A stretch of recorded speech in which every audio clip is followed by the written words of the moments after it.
بہت زیادہ مذمت کرتے ہیں اور یہ ناقابل برداشت عمل ہے، اس کو کسی بھی صورت میں برداشت نہیں کیا جا سکتا۔ 3-4 ایشوز ہیں جس پہ آج مجھے آپ سے کچھ بات چیت کرنی ہے۔ جو سب سے ایک اہم ایشو اس وقت جو سندھ بھر میں محسوس کیا جا رہا ہے وہ غیر اعلانیہ لوڈ شیڈنگ جو سندھ کے ہر ضلع میں اس وقت محسوس کی جا رہی ہے۔ کراچی میں بھی لوڈ شیڈنگ کا دورانیہ بہت بڑھا دیا گیا ہے، لیکن خصوصی طور پر سندھ کے اضلاع جو ہیں ان میں پہلے گھنٹوں میں باتیں ہوتی تھیں، اب دنوں کی باتیں ہو رہی ہیں۔ پہلے یہ ہوتا تھا کہ جی 12 گھنٹے 14 گھنٹے 16 گھنٹے بجلی جاتی تھی، اب جو ہے اب یہ ہوتا ہے کہ جی 3 دن تک 4 دن تک وہاں پہ بجلی نہیں ہے، جس سے جو گرمی کی اس وقت شدت ہے اس گرمی کی شدت کی وجہ سے بہت زیادہ پرابلم فیس ہو رہی ہے۔ اور اس کے ساتھ ساتھ جو آپ کے انسٹیٹیوٹس ہیں، آپ کے ہاسپٹلز ہیں جہاں پہ ہم لوگ جنریٹرز سے سارا کام چلا رہے ہیں، اس میں بھی 3 دن تک اگر آپ جنریٹر پہ چلائیں گے تو وہ چیز بھی جو ہے وہ مناسب نہیں ہے۔ تو اس طرح کے جو شکایتیں ہیں وہ محسوس ہو رہی ہیں، اور اس کے لیے ہم گزارش کرتے ہیں فیڈرل گورنمنٹ سے، پرائم منسٹر صاحب سے گزارش کرتے ہیں کہ فوری طور پر اس کا سختی سے نوٹس لیں۔ آپ کو پتہ ہوگا لاسٹ ٹائم ابھی عید کے دنوں میں ہی لاڑکانہ میں 3-4 دن تک لائٹ نہیں تھی، پھر پریزیڈنٹ آصف علی زرداری صاحب نے اس پہ نہ صرف نوٹس لیا اور پھر انہوں نے صوبائی وزیر امتیاز شیخ صاحب سے کہا، پھر امتیاز شیخ صاحب نے جب ذاتی انٹرسٹ لیا اس کے بعد پھر وہ بجلی کی بحالی ممکن ہوئی۔ جو فیڈرز تھے وہی پورے ان کے غائب تھے۔ 14 ٹاور جو گڑھی یاسین رتودیرو کے بیچ میں وہ گر گئے تھے، وہ بحالی مشکل ہو رہی تھی۔ تو یہ ہماری اپیل ہوگی کہ وفاقی حکومت اور پرائم منسٹر صاحب خصوصی طور پر سختی سے نوٹس لیں، اور جو سندھ کے لوگ اس وقت اس اذیت ناک زندگی گزار رہے ہیں اس گرمی کی وجہ سے اور لوڈ شیڈنگ کی وجہ سے، ان میں ان کو ریلیف دیا جا سکے۔ اس کے ساتھ آپ نے دیکھا ہوگا کہ چند دنوں سے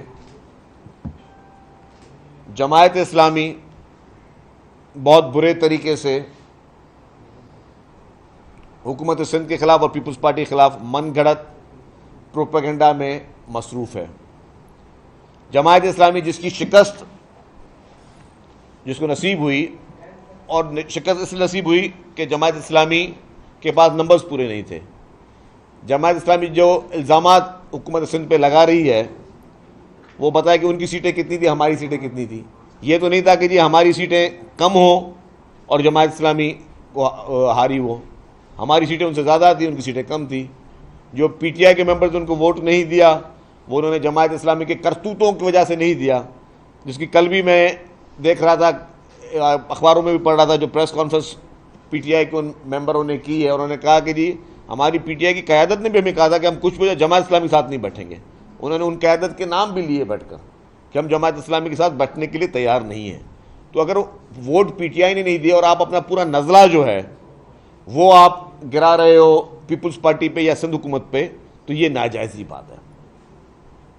آپ دیکھیں کہ اس وقت سوال یہ بنتا ہے کہ الخدمت فاؤنڈیشن کو جو اربوں روپے دیے جا رہے ہیں وہ اس لیے تو نہیں دیے جا رہے کہ آپ ہر جگہ پہ، ہر چوراہے پہ، ہر گلی میں آپ اپنے پوسٹرز اپنی تصویر کے ساتھ ڈال دو۔ اس لیے تو وہ لوگ چندہ نہیں دے رہے یا قربانی کھالے نہیں دے رہے کہ آپ کروڑوں روپے جو ہے وہ آپ سوشل میڈیا پہ کیمپینوں میں لگاؤ۔ یہ ساری چیزیں مفت میں تو نہیں ہوتی ہیں۔ الیکشن کمیشن آف پاکستان سے میں گزارش کرتا ہوں کہ وہ معلومات کرے جماعت اسلامی سے کہ جی آپ نے یہ کروڑوں جو فگر آ رہی ہے کہ جی اربوں روپے کی آپ نے پوری کیمپینیں چلائیں، وہ پیسے کہاں سے آئے آپ کے پاس، وہ کس طرح خرچ کیے، اور کس طرح آپ جو ہے پھر آپ کلیم کرتے ہو لوگوں کو کہ جی ہم الخدمت فاؤنڈیشن کو چندہ دیں، الخدمت فاؤنڈیشن کو چندہ دیں تاکہ آپ پھر اپنے آگے اپنے انتخابات میں وہ الیکشن کیمپینیں چلانی ہیں۔ وہ تو خدمت کے جذبے سے لوگ آپ کو دیتے ہیں پیسے کہ آپ کسی غریب کی، کسی بیوہ کی مدد کریں گے، یہ اس لیے تو نہیں دیتے کہ آپ جو ہے وہ صرف اپنے فوٹو جو ہے اس کے پوسٹرز پورے شہر میں بھر دیں آپ۔ تو اس پہ بھی میں سمجھتا ہوں کہ جماعت اسلامی کو سوچنا چاہیے، ان کی قیادت کو سوچنا چاہیے،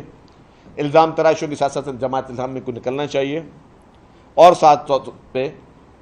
جو کراچی کے اس وقت میئر ہیں ان کے ساتھ مل کر کام کریں، کراچی کے میئر کے ساتھ مل کر کراچی کی ترقی کے لیے، ان کے پاس اپنے ٹاؤنز ہیں، ان میں ان کی ترقی کے لیے کام کریں، بیٹھیں بات چیت کریں حکومت سندھ کے ساتھ، ایک میز پہ بیٹھیں۔ ہم چاہتے ہیں کہ آپ کے پاس جتنا بھی مینڈیٹ ہے، جس طریقے کا بھی مینڈیٹ ہے، اس مینڈیٹ کا ہم آپ کا احترام کریں اور اس میں آپ مل کر اپنے لوگوں کی خدمت کر سکیں، ہم کراچی کے لوگوں کی خدمت کر سکیں۔ ہم پورے سندھ بھر میں جہاں پہ ہمارے میئرز اور ناظمین جیتے ہیں وہ سب خدمت میں مصروف ہے۔ آپ نے دیکھا کہ اس عید پہ آپ کے پورے سندھ بھر کے جو جتنے بھی میئر حضرات تھے، جتنے بھی ڈسٹرکٹ کونسلز کے چیئرمینز تھے، انہوں نے باقاعدہ نکل کے لوگوں کی خدمت کی ہے، انہوں نے یہ آلائشیں اٹھائی ہیں بیٹھ کر، انہوں نے صفائیاں ستھرائیوں کو دیکھا ہے، انہوں نے پورے انتظامات کو دیکھا ہے۔ مطلب جب سب عید منا رہے تھے تو ہمارے منتخب نمائندے پاکستان پیپلز پارٹی کے وہ عید نہیں منا رہے تھے، وہ عوام کی خدمت کر رہے تھے، عوام کے لیے زندگی آسان بنانے کی کوشش کر رہے تھے۔ تو یہ جذبہ ہوتا ہے کہ کسی بھی پولیٹیکل پارٹی کا جو گراس روٹ پہ جو لوگ ووٹوں پہ یقین رکھتے ہیں، تو ہم تو خدمت پہ یقین کر رہے ہیں۔ تو ہم یہ گزارش کرتے ہیں کہ جماعت اسلامی بھی جو ہے وہ ساتھ مل کے کام کرے، الزام تراشیاں بہتان بازیوں کا سلسلہ بند ہونا چاہیے۔